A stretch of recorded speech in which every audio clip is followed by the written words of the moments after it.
are you Beth? Yeah. Walk around Elliott Park in Minneapolis with me? Let's do it. Grew up in Buffalo, so close to here. Live in Alexandria now with my husband and son, Cooper. A website designer and photographer and children's book author. Oh, How old are you? Three? Almost 4. And I got engaged in January of 2019. And like 36 hours later, I found out I was pregnant. Wow. We got back to Minneapolis from our Florida vacation. And then Coop was born in September of 2019. Diagnosed as being deaf when he was 6 weeks old. We pretty much knew before that, but that's when it was like official. Diagnosed as Waardenburg syndrome, which is really, that's the biggest component of it. I had never really been, around anybody that was deaf. Didn't know anything about like cochlear implants and hearing aids, and so yeah. Cooper. He's very loud. I always have been like knowledge is power, and I like to know as much as I can about what I'm getting into with things. Yeah. And so it was a lot of researching and connecting with families. Thank God for social media. Yes. I was able to connect with like real people versus just reading things online. Yeah. And that made a huge difference just in feeling like, okay, we can do this, and he'll have quote unquote a normal life. Hi. Having fun? Sign language.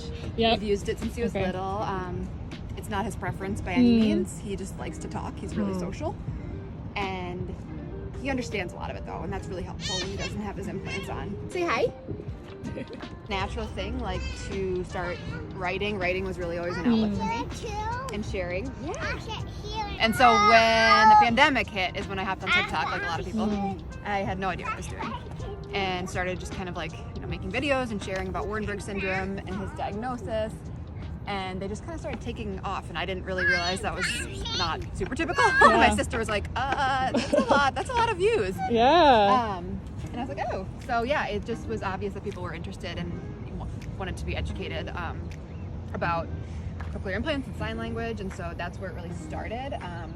And then it was kind of a natural transition over to sharing on Instagram too, and now kind of all of the platforms. I had written like a nonfiction book kind of for parents of kids with hearing loss and who are deaf, just about our journey and everything. I wanted to be able to kind of appeal to an audience that was wider than just parents of kids with hearing loss, because obviously like that's important to me, and that's like my main audience to an extent. But I had also started kind of realizing that a lot of people that followed were just parents of kids with special needs or different diagnoses in general. But different kind of walk. Yeah, no, that's fine. So how can I kind of write something that appeals to, or not appeals, but like relates to relates to all of that.